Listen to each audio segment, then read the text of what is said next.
Perkov Daled Posuk Aleph Parshas Mishpatim. Vel Moshe Omar, Alei El Hashem, ascend to Hashem.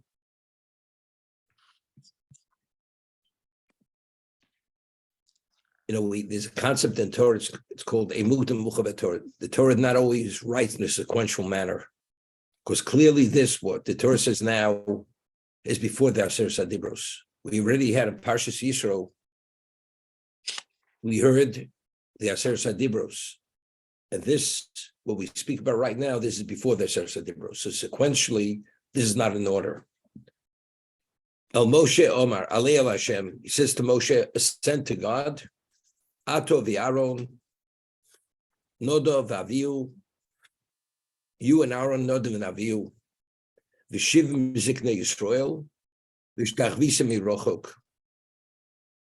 and you'll prostrate yourself from a distance. Now, we're speaking about over here, this is not ascending the mountain. Moshe should be Aleg. Aaron, Nodav v'Avihu, and the Shivim Zekanim. So Rashi over here says, El Moshe Omar Alei, Parshu Nemra Kodem Aser Sadibros. This portion was before the Aser Sadibros. Ubedalid B'Sivon Nemra Lo Alei. This was on the 4th of Nisan. He says, ascend.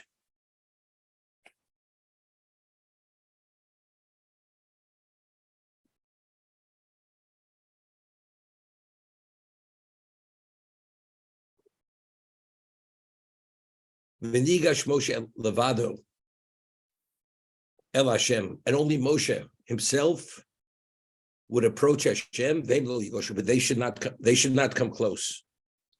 All of them should go towards the mountain. Moshe should ascend. They should not ascend. And the people themselves should even be further behind. So Rashi himself says, V'nigash Moshe Levad El Arofel. There was a dark cloud that Moshe entered into that cloud.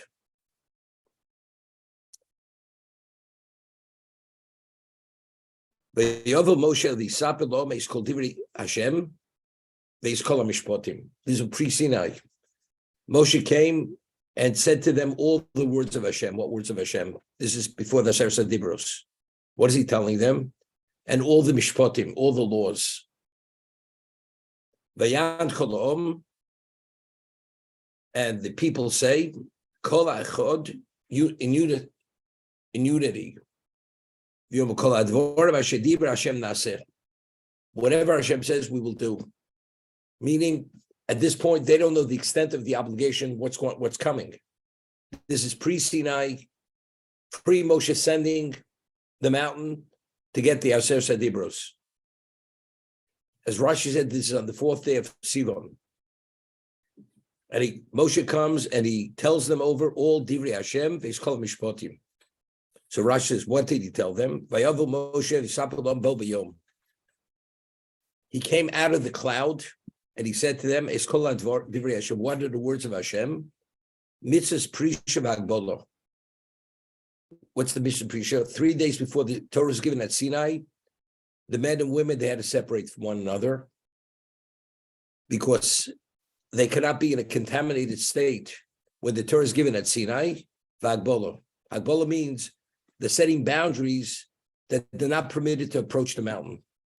That on the day the Torah is going to be given, they're not permitted to touch the mountain. We said earlier in the portion of Yisro, if anybody would touch the mountain, whether it's a human being or an animal, they're subject to the death penalty of stoning. That's the severity, the seriousness of touching the mountain. So he's telling them, and Hashem says, tell them in advance, they should not approach the mountain. They call Mishpatim. The Torah says, and tell them all the Mishpatim. What are Mishpatim? What we spoke about, the 3 categories of obligation. There's Mishpatim, the Chukim, and there's Edus. Mishpatim are rational laws. Chukim are statutes, such as Rashi always brings the Chazal, Paraduma, dietary laws, Shatnez. These are Chukim, meaning we can't even approach it with with any understanding on a rational, beneficial level. The reason why it's forbidden is because Hashem says it's not permitted. Not to steal, not to kill, not to curse God, not to do idolatry. These are all rational laws. Why? Because logically, we're able to relate to it. If Hashem is the omnipotent one, and you go serve an alien God, you understand it's the wrong thing. Killing, murder is wrong. Adultery is wrong. Incest is wrong. These are things we relate to. And what of Mishpatim? Rashi says, Shev mitzvahs shenitzum bnei Noach. The Shev mitzvahs bnei Noach. So pre-Sinai, Moshe Rabbeinu said to them, you have to separate from your wives. That's a prerequisite for Sinai. You can't touch the mountain. They have to be warned in advance. Also, he's telling them the obligations they're obligated, because until now, what is the status of the Jew? Status of the Jew is bnei Noach. We're Noahites at this point. Only once the Torah was given at Sinai did we transition to this level of Yisrael where we became obligated in the Torah itself. But at this point, we're bnei Noach. The Shabbos, the covered kibbutz, Shabbos, which was given in Morah, kibbutz honoring a parent, kibbutz aim upor aduma. The dinim shenitlem b'Morah. These were the laws that were given in Morah. It's interesting. Mishpatim, as I said, are what? Are rational laws. And what are they? Shev mitzvahs bnei, we understand, they're all rational laws. Shabbos is also rational law, but it's Eidos. The reason why we observe the Shabbos, it's a testament that Hashem created the world.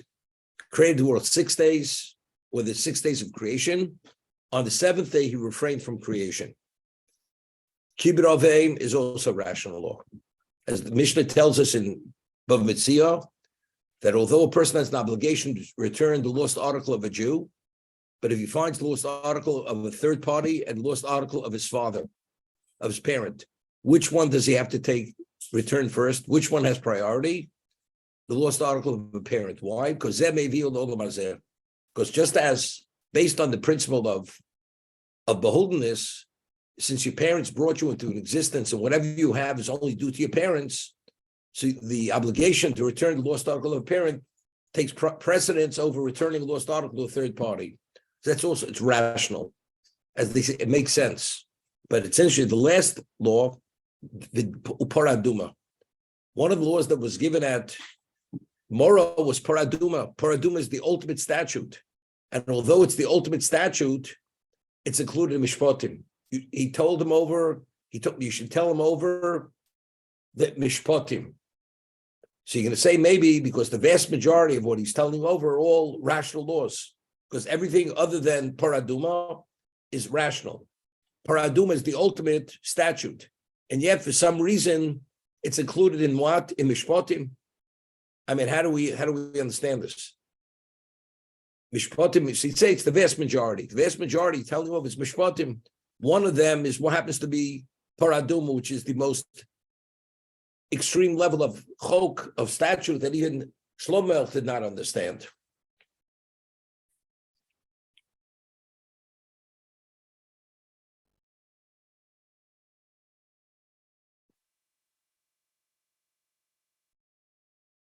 So I was thinking probably the first thing I said is probably correct. But since the vast majority of what you're telling them over, they're all rational laws, so we include paraduma, although it's not, it's a chok, it's a statute. Well, maybe, what is a prerequisite for Kabbalas Torah? Sometimes if I say to a person who's committed to the will of Hashem, you're not permitted to wear shabnus. You say, doesn't make sense. Do you have any understanding why wool and linen, you're not permitted to wear a combination of one garment? Person says, I don't understand, but if God says so, although it doesn't make sense to me, I can't give any rational understanding why, but if God says so, evidently it is something necessary, and if I would understand it, I would understand why it's necessary. Over here, we're holding they've already come to Sinai. We say in the Ilu Hotzer Mitzrayim, we said if Hashem brought us before Sinai, Lo Nidlanu Satorah Dayenu, right? We say all the Dayenus at the Seder. If God took us out of Egypt and didn't give us the man, Dayenu. If he didn't do this, everything, it would be sufficient. So one of the things we say when we came to Sinai, if we came to Sinai, I mean, what was a Dayenu?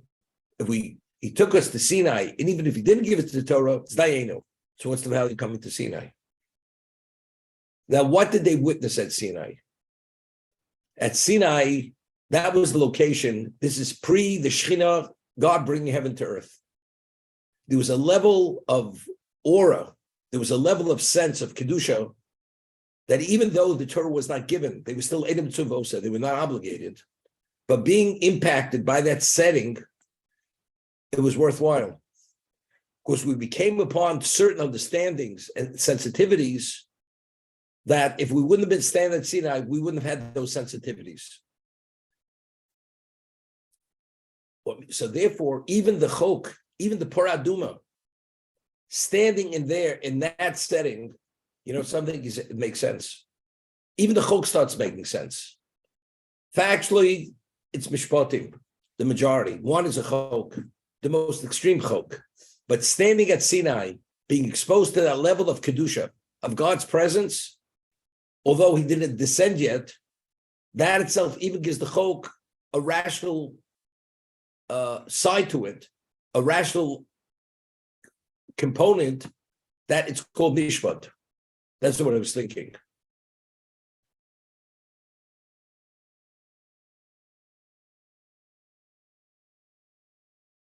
And what's the Jews' response?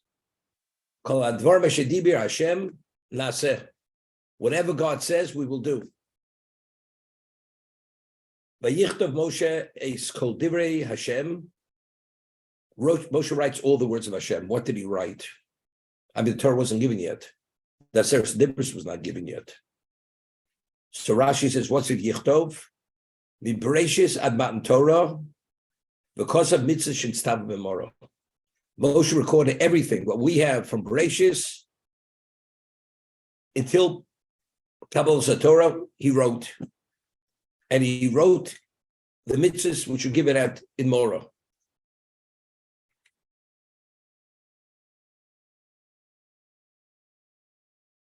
Vayashki Babok, even Mizbeach Tachasor. He rose early in the morning. He built a Mizbeach under the mountain, at the foot of the mountain. Shtem Esrei Matseva, and 12 stones. L'shnei Moshe Shiftei Yisrael, each stone corresponding to one of the 12 tribes. Rashi, Vayashke Baboke B'chamisha B'Sivan.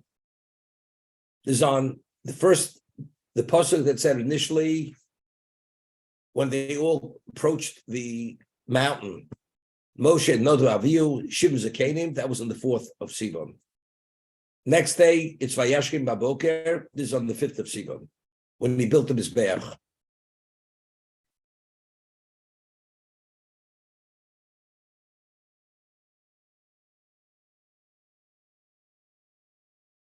Now, the Ramban writes in the introduction to Torah that every word of the Torah was the equivalent of Moshe being the scribe and Hashem dictating every word to Moshe what he should write. So therefore, the words, Bereshis bara Elokim, every one of the words of the Torah, Moshe, those are not Moshe's words. Those words were communicated to Moshe, and as they were communicated, he recorded them on parchment. He said it was like a scribe. He's just committing to writing the words of Hashem. Over here, when it says Moshe had written, as kol divrei Hashem, he wrote the words of Hashem. Seemingly that although he's not on the mountain at this point, Hashem is communicating to him all the words from Bereshis until Matan Torah, which means a Chiddush. This is pre going up to Shemayim to study Torah, to have Torah communicated to him. Hashem already communicated to him everything from Bereshis until Matan Torah. He's writing this over here.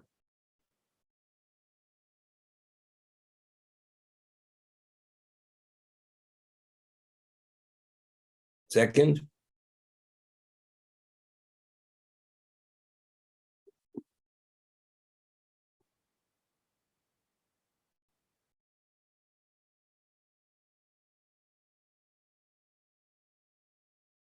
also I want to bring out, it says in Pasuk Aleph, who approached the mountain? Moshe Aaron, Nod Vaviu V'Shivim Zakenim. What about Elos and Isamar? What about the other two sons of Moshe, of Aaron? I mean, there are only two of the four sons of Aaron mentioned here. Seemingly, they were not part of this group, unless they were included in the Shivim Zakenim, which seemingly they were not. Not Elos and Isamar. I mean, Elazar and Isamar only took on a status of prominence only after Nadav were killed. Right now in the Pasuk, there's no mention of Elazar and Isamar, right? El Moshe Ma'alei El Hashem Atov Aaron Nadav Avihu V'Shivim Ziknei Yisrael. Because we're going to see in a moment that Nadav Avihu, because of who they were and they believed they had a right, and they were exposed to the Shekhinah, they looked directly at the Shekhinah. And because they looked directly at the Shekhinah, they were deserving to be put to death. And that's why ultimately they did not merit protection, and they made the mistake they made. On the 8th day of when they were installed as Kohanim, they were struck down because of the mistake they made. We'll see in a moment. Vayishlach es narei b'nei Yisrael v'yad olos. He sent the youth of Bnei Yisrael. Rashi says they were B'chorim. The B'chorim at this point, this is pre-Egel. They were the ones who were meant to be the Kohanim. The B'chor, the firstborn. V'yad olos v'yizbu zvochim shlomim Hashem porim. They brought burnt offerings and he sacrificed zvochim. Sacrifice is what kind of sacrifice? Shlomim, Lashem Porim, peace offerings. So Rashi says, who are these? The Nare, Habachoros, the firstborn. The Bechor initially was meant to be the Kohen. It's only because, as a result of the Chet Egel, were they disqualified. And the Moshe and his children assumed that position.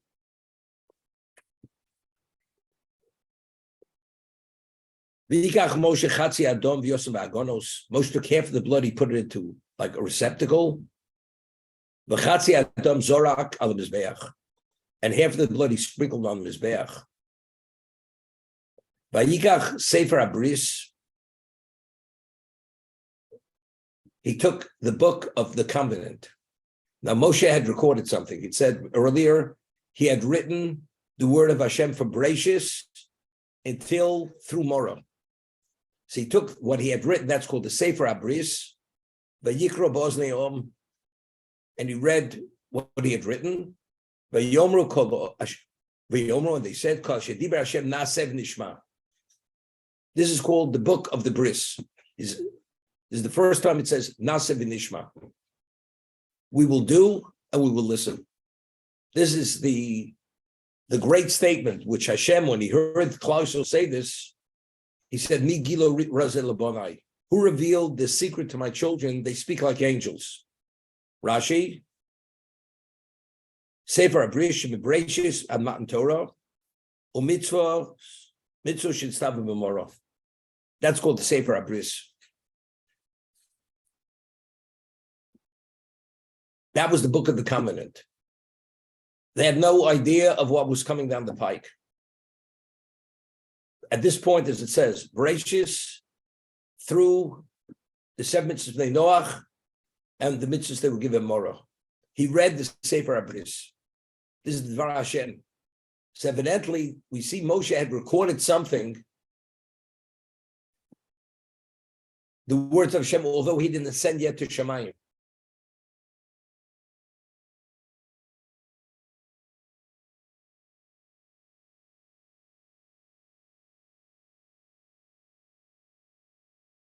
Nasa v'nishma. See, the way we understand Nasa v'nishma, Hashem said, will you accept my Torah? We said yes, we accepted unequivocally. We had no idea of the extent of that obligation. But if you understand it at a very simple level, I mean, we had no idea of anything. We knew about the Shem Mitzvah Bnei Noach, but what was considered Torah, we weren't aware of. I mean, here we see over here, he read to them the Sefer HaBris, that's from Bereshis till Matan Torah, and the mitzvahs that were given at Morah. So we had an inkling of what the mitzvahs were. Because we're saying, in addition, the mitzvahs that were given at Morah. What were some of the mitzvahs given at Morah? The Paraduma, the Dinim. Although the Dinim, the laws are also given to non-Jews. Non-Jews also have Dinim. Right? The whole law, that's one of the mitzvahs of Shem Mitzvah Bnei Noach. They have to set up a judicial system. But they know specific laws or the nuances of those laws are not there. The Medrash at the beginning, Mishpatim asks, it says, Ela Mishpatim Shatosim Lefneim. And you're not permitted to go to a non-Jewish court, even if the law is identical to the Jewish law. So the Medrash asks, but one of the Shem Mitzvah Bnei Noach is also Mishpatim. They also have a judicial system. They're also not permitted to steal. And even though the law is identical, you're not permitted to go to non-Jewish court. So the Midrash quotes a pasuk in Tehillim, in Mishpatim Bal Yudom Halukah. David says, the Mishpatim Bal Yudom, they're not aware, they weren't given those laws that we have. What, for instance, for us, evidence is two qualified witnesses. For a non-Jew, in a non-Jewish court, a single witness, whether it's a woman, whether it's a man, whether it's a relative, they all qualify. In a Jewish court, you have to have 3 judges. In a non-Jewish court, 1 judge is sufficient to adjudicate the case. You don't have to have 3.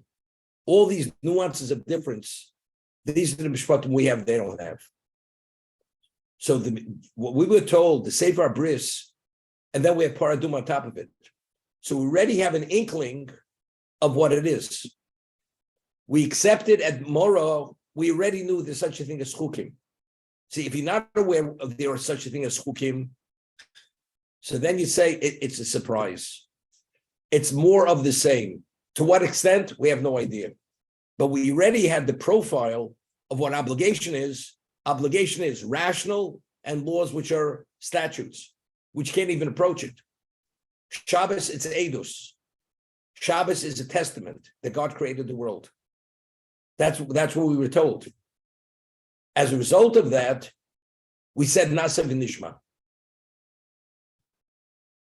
It's not we're walking this blindly. We had a sense. Now, the Sefer HaBris starts at Bereshis Bar Elokim. Let me ask you a question. I promise you a gift, and I promise to transfer you whatever I promise to transfer you. And today, that gift belongs to someone else. So I think in my mind, how could you give me that gift? It's not even yours. Well, but you're the king. You could do anything you want. But the question is, how do we have a right to it? You know, we have to live with a conscience. Rashi, at the beginning of Bereshis, cites Rabbi Yitzchok, the first Rashi, Bereshis Bar Elokim. And Rashi, Rabbi Yitzchok, in the Medrash asks a question, why does the Torah start with creation? And all the stories that are written, the patriarchs, all this. So he quotes the pasuk in Tehillim that it's important for us to know that Hashem is the creator, and Hashem gives and Hashem takes. Of course, he's the creator. And we read, as we read the story of the Mabul, that since the people did not behave, he destroyed the world. So he gives and he takes. So knowing and understanding Hashem is the creator, and everything that happened through Yetzias Mitzrayim, what do we understand? What is the objective of leaving Egypt?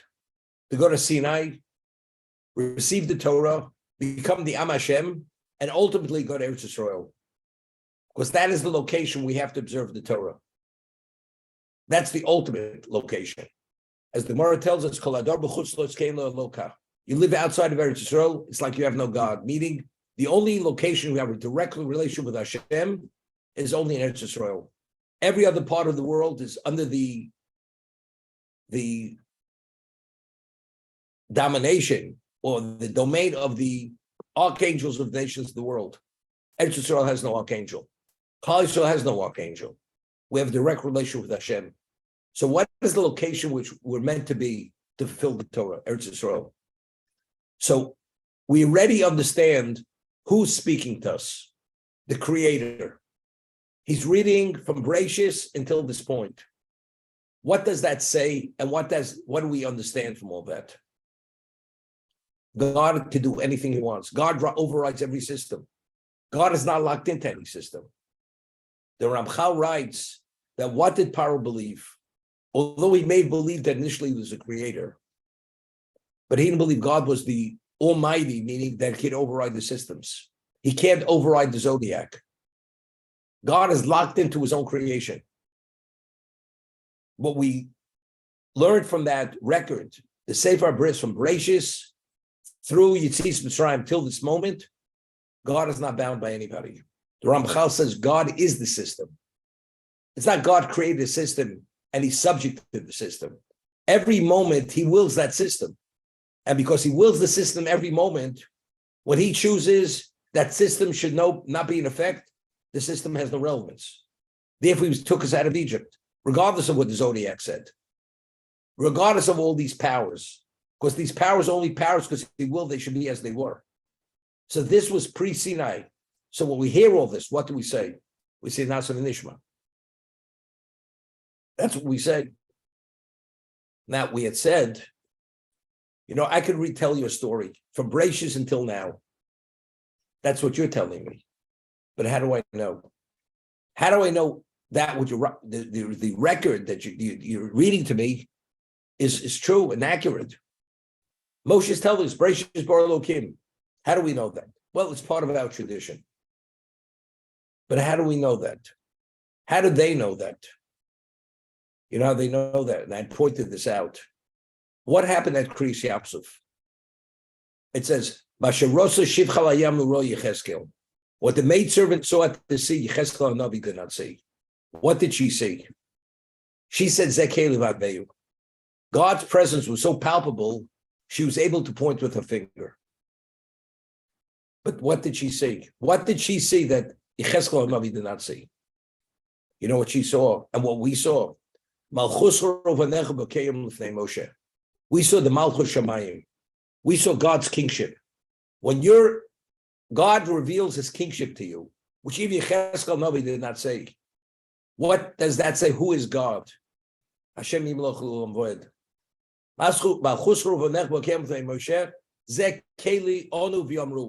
They said, this is our Keli, and they responded by saying what? Hashem Yimloch L'olam Voed. God should reign forever. So we understand what Bereshis Bara, understanding from Sinai, where we had a glimpse of who God was, that even Yecheskel did not see. So Moshe tells us about Bereshis Bara Elokim, which is part of our tradition, which the Leviim had taught the slaves in Egypt, the Jews themselves, the history of our background, the Avos HaKadoshim, plus everything that went along with that. And on top of that, we personally experienced the Malchus Vanecho. When we hear this, what do we say? We say Nasa V'Nishma.